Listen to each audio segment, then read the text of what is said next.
All right, guys. So,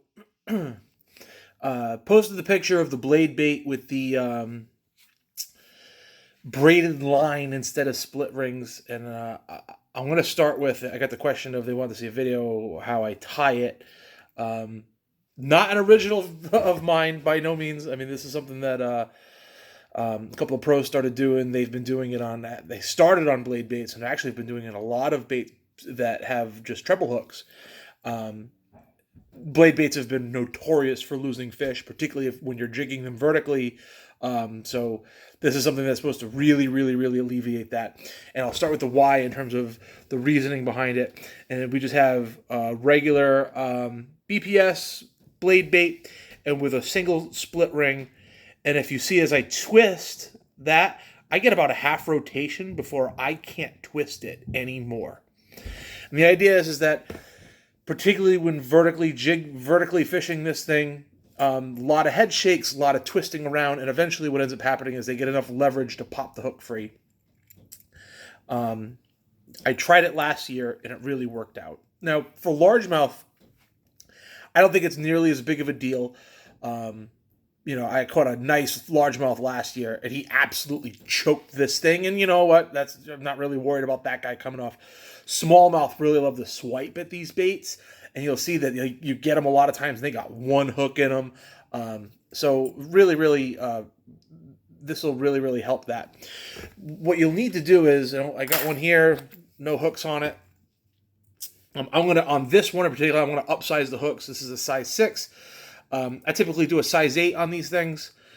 But for the sake of the video, I figured I wanted one with some bigger hooks on it in case I wanted to see how it performed. And I figured for this video, it would make sense because not tying in videos is really, really tough. What you're looking for is a piece of 20 to 30 to 40 pound braid. This is 30 pound Power Pro. And the first thing you're going to do is you're going to double up the line.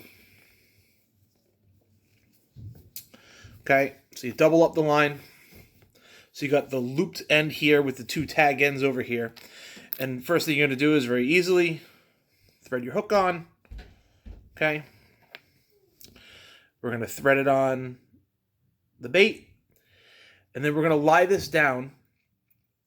And what I'm going to do is, you need something metal. An Allen key, in this case a drill bit, something that is, I would say something around 1/8 of an inch, if not smaller.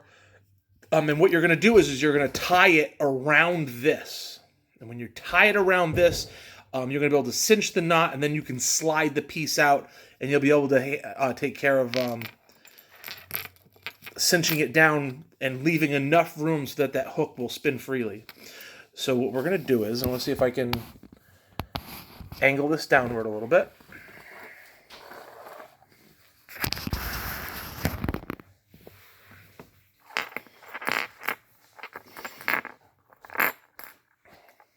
I'm going to take this guy, I'm going to lie it in between, and we're going to take this.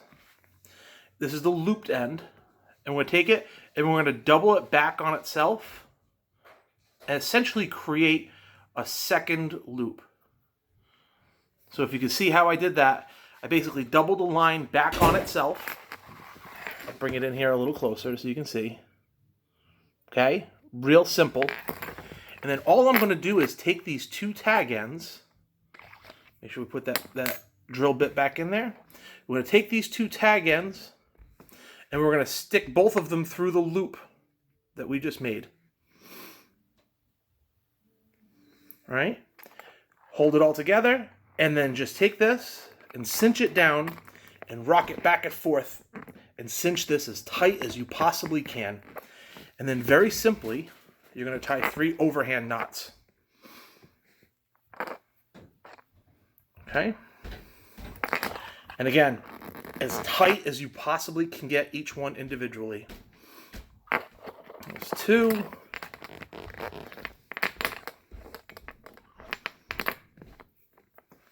And there's 3.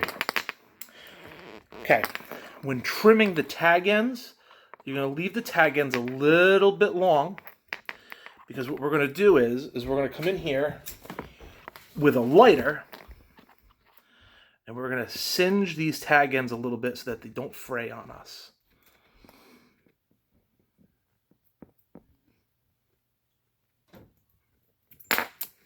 Okay. What I like to do is, you can take this drill bit out. What I like to do is take a little piece of pliers, so you're not burning your fingers. Take the pliers and grab the knot itself.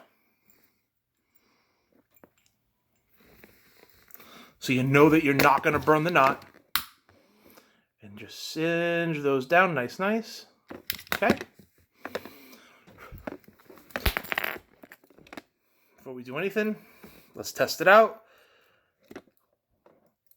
Give it a nice pull. Coming off. And then if you look at how much leverage the fish is going to get, right, on this, like I'm on like 4 turns, 5 turns before it stopped. And we can rotate it back the other way. And basically what it is it basically took any leverage away from the fish being able to pop that hook free. And that's it.